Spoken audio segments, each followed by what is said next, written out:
Hi,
everybody. Welcome back for episode 3 of the High in Fiber podcast. I'm super excited to have a good friend of mine, Michele English from Isis Fibre Arts, online with me today. So hello, Michele. Hello, thank you for having me. I'm super excited to be here. I'm so excited, and I'm very envious of like your beautiful yarn backdrop in comparison to my like, can I hide my couch and like the like office supplies that are below the plants. I'm just like, So Michele is from, she's a yarn dyer. She's from the Okanagan, and I ran into her, or how I became acquainted with Michele was a number of years ago. I was perusing the Penticton Farmers Market, and I was going down Colorful Front Street, as it's known there, and all of a sudden I was like, yarn booth, and you know, the squirrel thing that we all do. And that's how I met Michele. I was instantly drawn to her booth and her gorgeous colors and everything, and I haven't been able to leave her alone ever since. So I'm sure there's days where she's mutual. Like, oh good, excellent. So Michele, where can we find you if we're looking for you and your beautiful stuff? You can find me online at isisfibrearts.com. I'm on Instagram as Isis Fibre Arts. I'm on Facebook as Isis Fibre Arts. I'm on Ravelry as Isis Fibre Arts. I'm on Pinterest. You're consistent. I love this. Isis Fibre Arts. You're on like all of the things. All the things with the same name. It's the good thing about having a bit of a unique name. Yeah, totally. Had it yet. Speaking of name, I know this isn't in the notes that I shot off to you, that where I was like, yes, I give you this so we adhere to this so you're not side swiped, but now I'm going to side swipe you. I know where your name comes from for your yarn company, but for those of us who don't know, how did you come up with the name? I named my yarn company after my dog, Isis. And I named Isis, who is a coonhound husky mix. And she looks a little bit regal when she's not being totally goofy, but I named her after the Egyptian goddess Isis, of course. That's so awesome. We'll throw a picture of Isis in here. She's very sweet. Yeah, she's a good girl. I feel very lucky to have been loved on by her before. Right. So I think the first time I met her, I was just like, oh my God, dog. And she was like, holy crap, What is this human doing? Yeah, so. She doesn't love everybody, so she warmed up to me eventually. Yeah, it sometimes takes her a little while, but yeah, she's good. She's awesome. Yeah. So I guess we'll just dive right in. So I actually don't know this. When did you learn how to knit and how? Like, were you like the standard, my grandma taught me story, or are you self-taught, or? I tried to learn to knit the first time years ago in my early 20s, which was a very long time ago. I decided I wanted to learn to knit. I found this pattern for a sweater with 5 different colors, and I thought that was a good learn to knit project. Oh, yeah, and totally. It was made out of cotton yarn, so no stretch at all. And my mom taught me to knit, and we didn't live in the same city, so she was visiting, she taught me, I had the pattern, I'm like, I'm good, how hard can this be? I actually got about halfway through the body and it was blocks of color, so not actual color work. Right. but it was not going to fit. It was going to be too small Oh because no. new knitter, tight Yeah. knitting, floats, and yeah, no. And so I went, yeah, screw that, I'm out. And she took it apart and made dishcloths because Oh cotton yarn. no. Well, that's just my question. I was gonna be like, do you still have it? But no, it's turned into dishcloths. And then years later, my good friend Barb, who is an avid knitter, she knit all the time. And I'm like, what do you knit though? Because I can't see using a million like hats and scarves because that was my idea of knitting. Yeah. And she knit socks. And I went, socks? I love wool socks. And I was looking for a craft I could do while sitting watching TV because I love crafts. I've taken 100 different classes on a variety of things from basket weaving to soap making to journal making, like just everything, paper Yeah. making. And I went, socks. Now that's something I could get behind. So she taught me to knit, but there was a caveat. She would not allow me to knit with anything other than good quality wool. So Ah. part of this story is I used to call Barb the yarn snob Sorry, before I Barb. learned to knit. We still love you, Barb. Right. So before I learned to knit, because she only bought good quality yarn, and I'm like, you're gonna spend 30, 40, $50 on a skein of yarn, really? Oh my God, no, never. And then so she made me buy a good quality skein of yarn for my first project, which was a scarf, and I loved it. Oh, And good. then I was like, I'm just gonna, I don't know, somebody had some cheap yarn and they gave me some, and I'm like, I'm gonna make another scarf out of it. I think I threw it in the garbage, like Oh not no. touching the crap. We had a conversation about this earlier for people who missed out. It's quite Missed out. entertaining. It was, yeah, it was horrible polyester type man-made fiber. It was just not good quality even Yeah. for acrylic. So I threw it in the garbage, and now I'm a yarn snob and proud of it. Well, I think that's the thing too. Like, and I find so often, I think people think that like knitting does have to be super expensive. And yeah, if you want to get like the hand dyed stuff, it is a pricier thing to get into for sure. Exactly. But you can get so many really good quality yarns nowadays that are just as inexpensive as like the acrylics you can find at Michael's. Like Drops has amazing yarn, if anyone, just in case anyone is looking for like affordable yarn, but you know, hand dyed yarn is still not a budget option thing for you. Like Drops is a great brand where their yarns are very affordable, but a very like excellent yarn. Mm-hmm. And you can find really, and I know a lot of people go, well, is it scratchy or whatever? But no, so often it's actually really soft. They have gorgeous alpaca stuff, and yeah, there's lots of options now. You just it's not like it used to be. That is for sure. yeah, totally. Yeah, I I've can got a definitely remember going with my grandma to like Walmart, and you know, that was like the one kind of big store in Penticton when I was a kid, was Walmart at, I think it was Peachtree Mall, I think is what it was called, which isn't a thing anymore. It doesn't exist no. anymore. It's like been completely flattened and it's a huge development now. But yeah, I can remember going there, and it was like I'd get to ride on one of the little rides, and then we would go and like pick out yarn. Yeah. Yeah, So I know. I still have an Afghan my grandma knit me, and I mean, I keep it because my grandma passed away several years ago, and it's kind of sentimental, yeah, but I'm not going to use it because it's not very nice. It was okay when she first made it, but you know, it was not expensive acrylic. It was a very long time ago. I think I was in my teens when she knit it, yeah, so it has been washed a lot, and it just doesn't stand up, right? yeah, Like, yeah, but it's not exactly. like that anymore. There's No, it's options. not. There's so many great options. I know one of my favorite sweaters, I think I knit like 6 years ago, and it still like has like a little bit of wearing from where my seatbelt goes on it because Oh yeah. I wear it that much, but that's about it. So for people who don't know much about Michele or are new to her and are like, what is Isis Fibre Arts? Michele, you have a background in horticulture, and that has been super influential in your yarn brand and your color scheme and things like that. I know a lot of your color names are inspired by different flowers and stuff.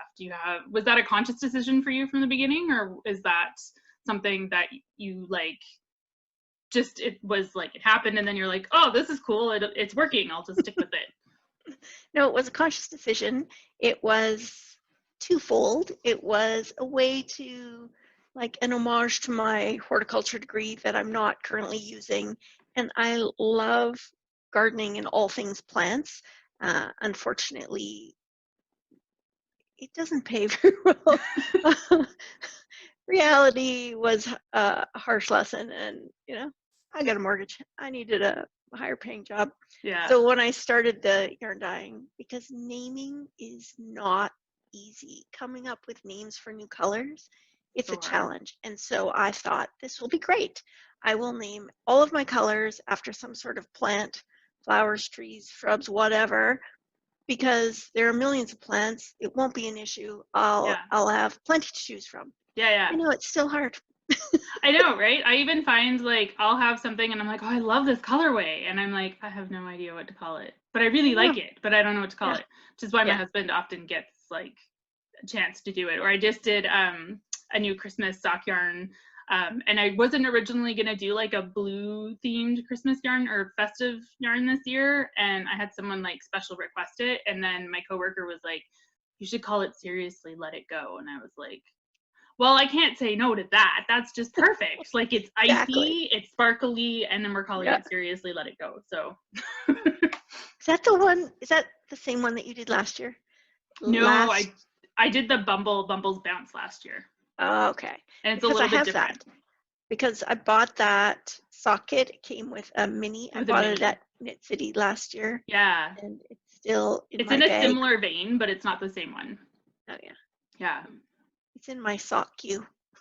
It's such a good, I'm a sucker for blues. Like, if I could just dye blue every day, all day, I would totally do that, I think, for a lot of time. I mean, I like playing with other colors too, but if it was for me, generally, or at least those are the ones that I'm like, I dye and I'm like, oh, I want to keep that. That stays with me now. And I'm like, no, you give it to somebody else. You've had your fun with it. You bought to make it. Now give it to someone else to love. Exactly. Yeah. Plus, I figured out how to make it. I kept notes so I can make it again. Right. So the day that I actually want to cast it on, I can just go make it again. Go make it. That's what I have to remind myself of, because it's still being a fairly noob. I don't know if you run into this, but like, I'll dye something and I'm like, oh, I love this. I want to keep some for myself. And I'm like, no, that's not how it works. I go through that in my head quite a bit. Oh, I love this. I'm just going to set some aside. And then I'm going, this is my business. I'm here to sell yarn. I can always make it again. Yeah. The only thing that I actually have set aside for myself is 3 skeins of my wool silk, because that's a limited base. Yeah. And once it's gone, it's gone. Yeah. And so I went this red color. I really love it. I've got this cardigan pattern. Yeah.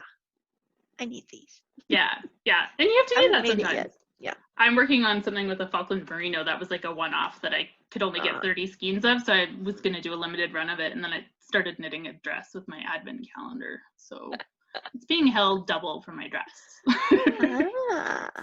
But it looks really nice and it feels dreamy. Oh, good.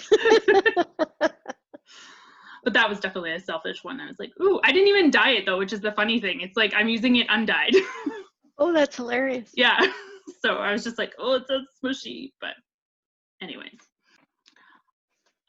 So in terms of colors and palette and stuff, do you have favorite colors that you like to dye at all? I know that purple. That was very quick. You're like, yes, absolutely. Purple. Purple. And like solid purple or variegated purple, or like. I've been doing more sort of semi-solid tone-on-tone colors lately. It's just what I've been drawn to. Yeah. I used to always do sort of variegated, like whatever color, purple, but multiple shades in the same skein. And I loved that.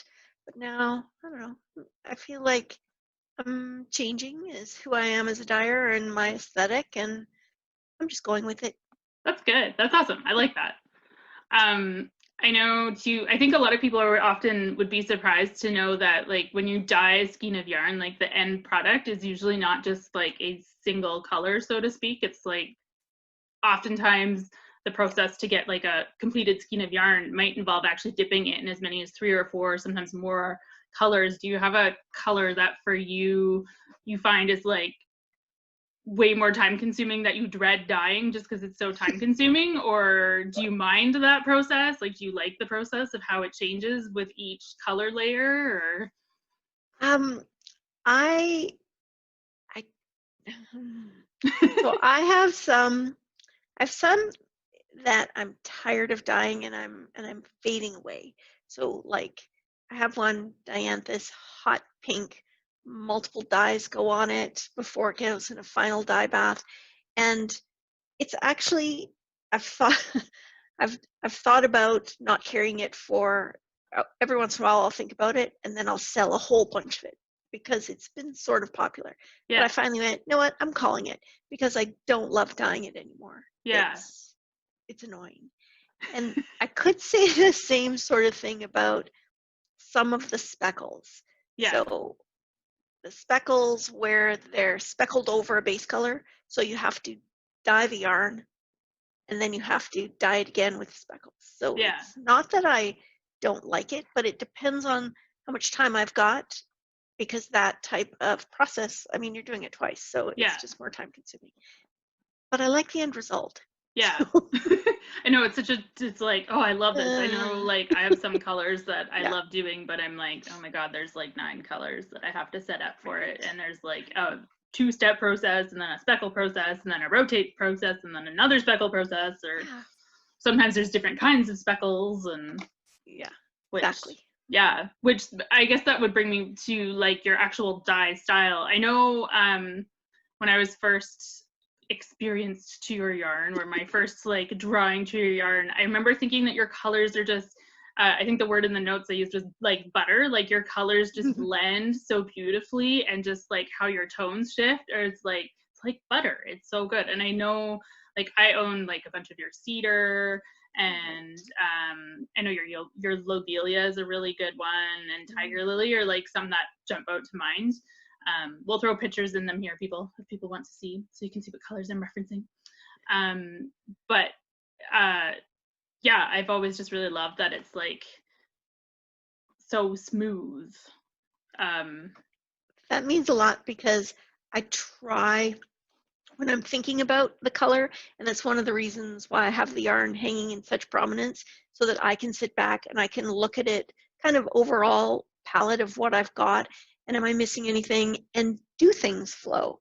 And if Yeah. there's something like that yellow that to me doesn't, it's kind of jarring. Like to me, it doesn't really go with the major palette.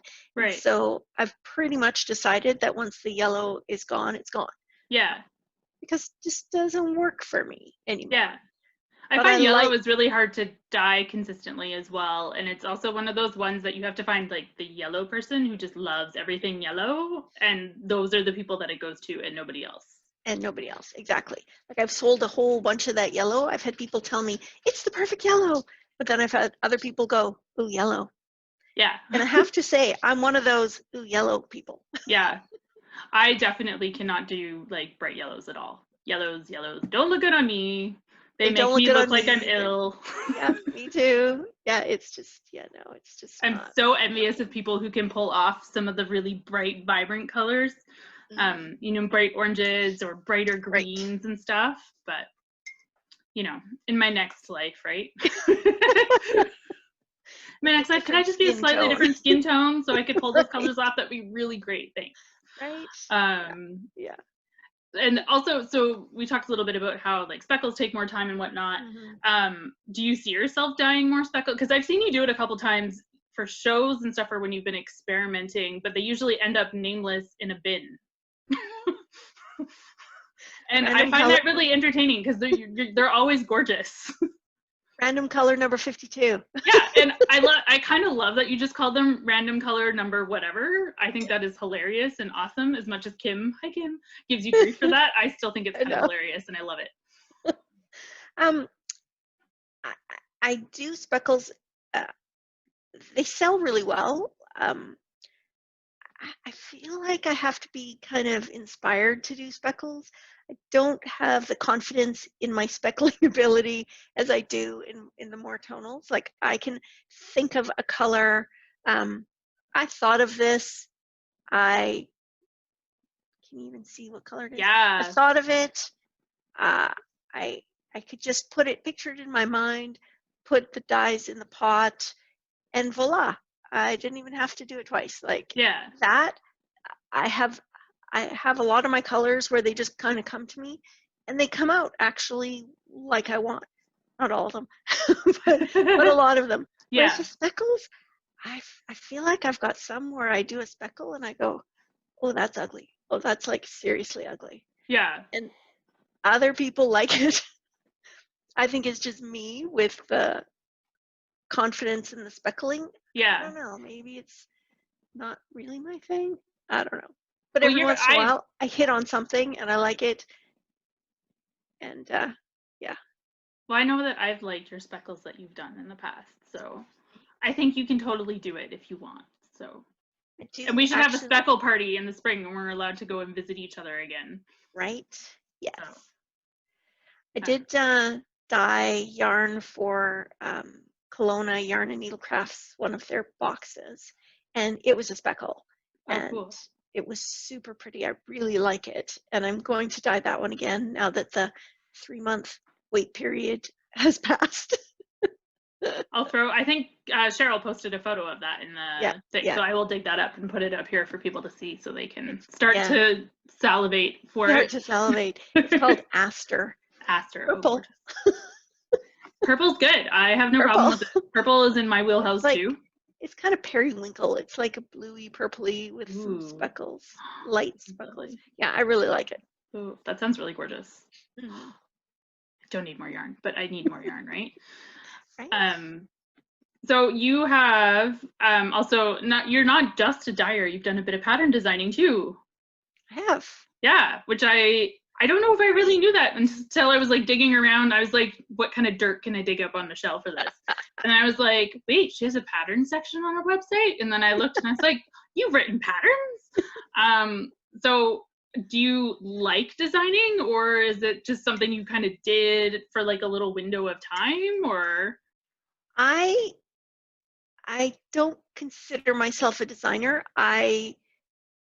Those patterns came out of me wanting to make something and not finding exactly what I wanted. Okay.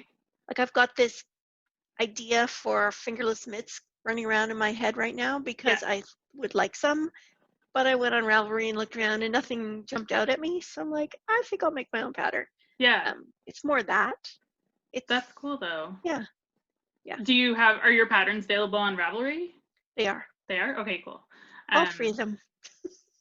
That's awesome. That's so cool though, because like I love that because I've dabbled in designing a little bit and I want to do more, but I have sketches for so many things that I'd like to work on in the future. But I know yours, like you have a lace one and you have a big cabled one. And to me, that would just be so, it's like, here's my easy scarf. And then, oh, by the way, here's this like lace stole that's 1,100 yards. And then here's this cabled thing that's like 800 yards. And to me, like, I think my brain might explode if I was like, yes, this is going to be my second pattern and this is what I'm going to do. And to like write it all out, because that in itself is a huge process to write it all out. And I think a lot of times people don't realize like that is almost more work than the actual knitting of what you're thinking about, right? That's kind of me in a nutshell. Like when I first decided to learn to knit and thought a multicolored sweater was the way to go, or when I first learned to quilt and a queen size bed quilt was what I started with. Like, I like to dive in. That's great though. That's good. I think it's like it speaks very well to you though to know that you can't find what you're looking and that you can go and just be like, okay, well, I can't find what I'm looking for, so I'm going to just make it up and find something that works for me. Well, because somebody made it up all the other ones. Yeah, exactly. So I guess if we want to look forward to future designs by you, we just have to hope you can't find patterns on Ravelry. Exactly. Someone needs to hack her settings so that way no. There are no patterns. All patterns have been deleted. No. Your library is empty. Can you imagine? Oh my gosh, I think the horror, that sounds like a nightmare Can't to me. imagine. It really does. Oh. Yeah.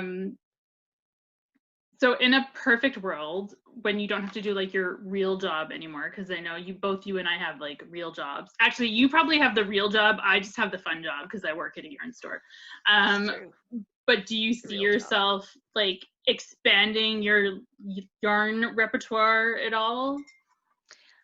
If I could quit the day job, if I won some money on the lottery, paid off my mortgage, yeah, I've got like ideas and plans and things I'd love to do with the yarn business.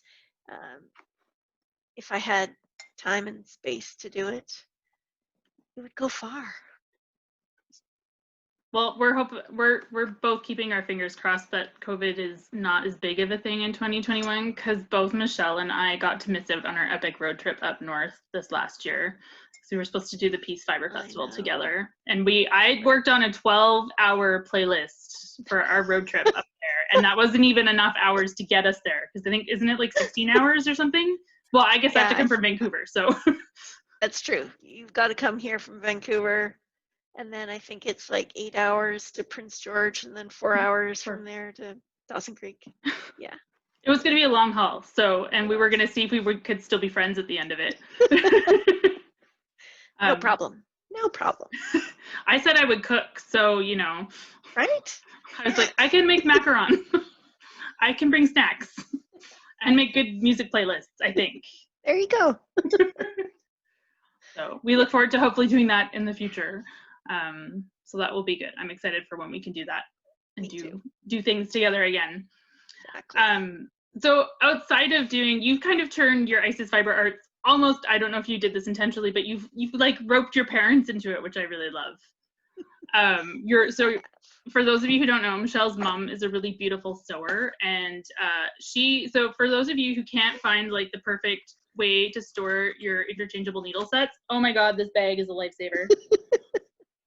And she I saw Michele had one of these and somebody else bought it, and I was like heartbroken. And so her mom graciously said she would make me another one, and she apologized because she didn't have enough fabric to center the squirrels on the one side. And I was like, I don't even care. Like, it's purple and it has squirrels on it. But they're so cool. There's like, I don't know if I'll take a picture, maybe a better one when it's not so full, but you can stick like all your needles and stuff in here. They hold 2 full sets of interchangeables, and there's the pockets on the outside, there's the both sides that you can put stuff or cables or whatever. Look at that fun fabric.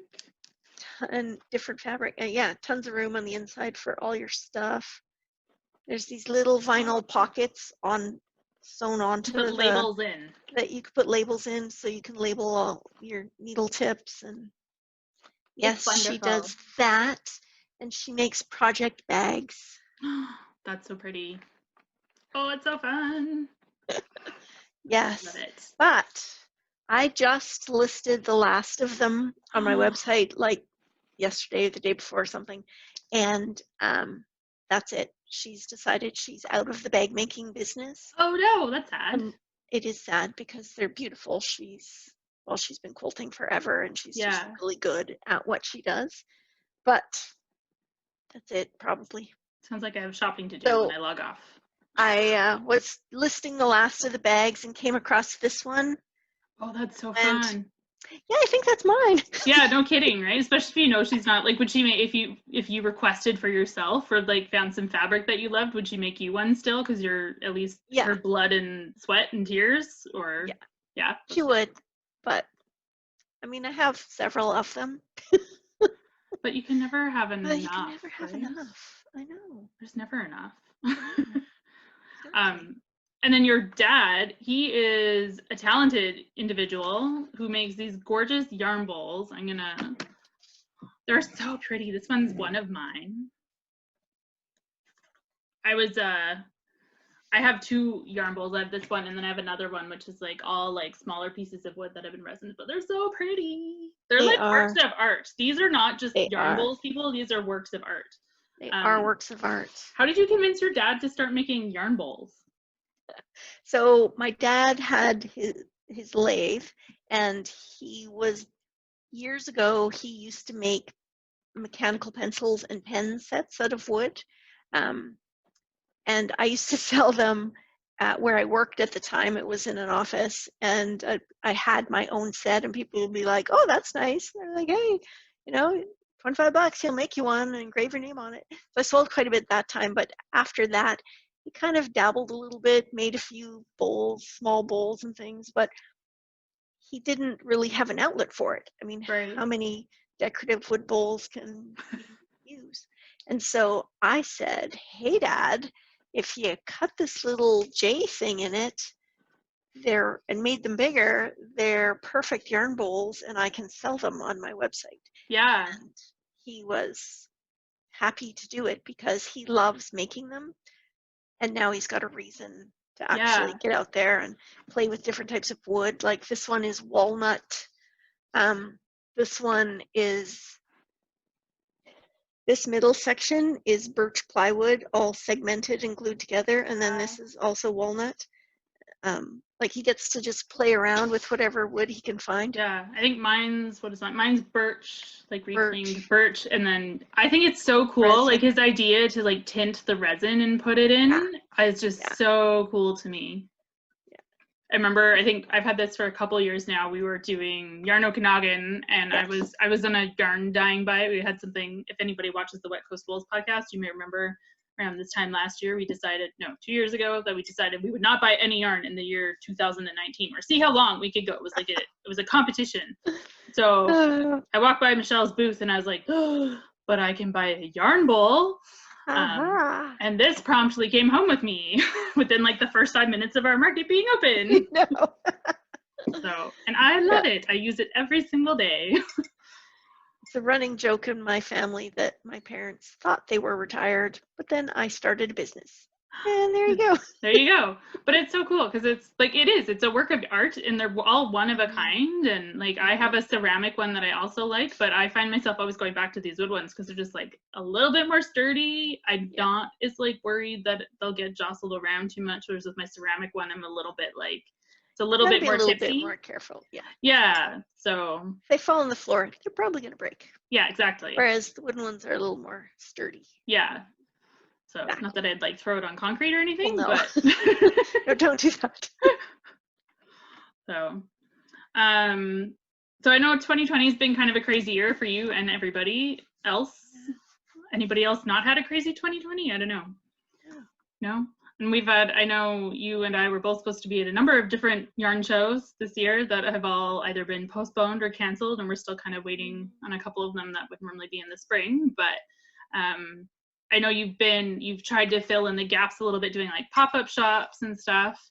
Do you have any of those booked in the new year, or are there any places we can find you or look forward to finding you in the new year? Nothing planned at the moment. So I did a couple pop-ups at Kelowna Yarn and Needlecraft, and I usually do, say, 2 a year there. Yeah. And then I did one in the New Yarn store in Summerland, and oh, nice. The owner there, Christy, and I spoke about same thing, maybe a couple times a year doing one, but no specific dates yet. Okay.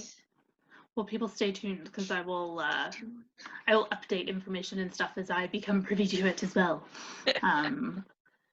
And then I guess the biggest question that always happens in this podcast, or that is becoming this is a thing, I have to figure out how to still make the grid thing. I'm hoping to figure it out for this particular episode, is are you a magic loop, a DPNs, or a 9-inch circular, or other? Because Trish said that she's kind of like, I'm kind of a convert. I do everything now.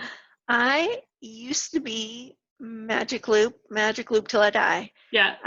I strongly dislike DPNs. I've never tried the 9-inch circular, but you have converted me. You have converted me to the 2 needle method, the 2 circular method, and I love it.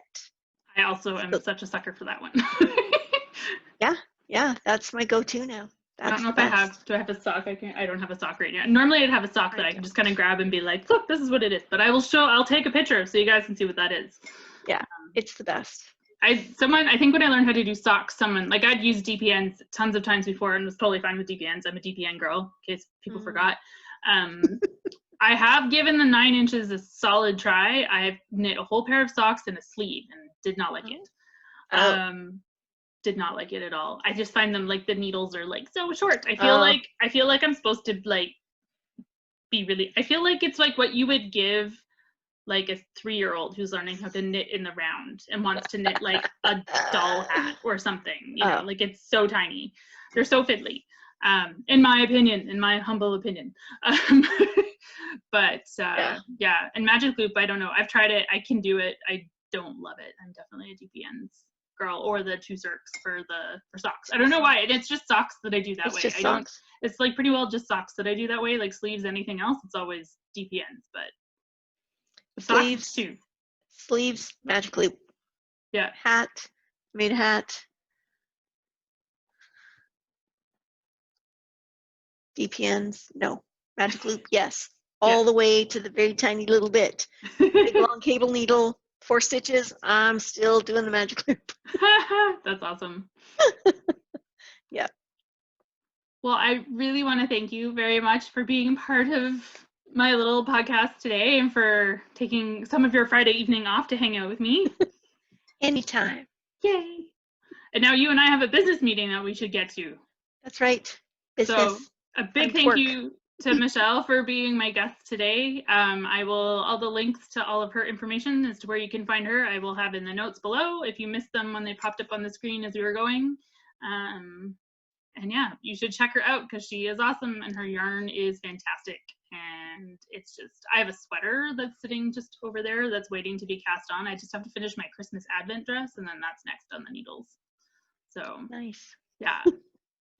Thanks for having me, Kelsey. Oh, this no has problem. been fun. Yay. All right. Bye, everybody. Bye.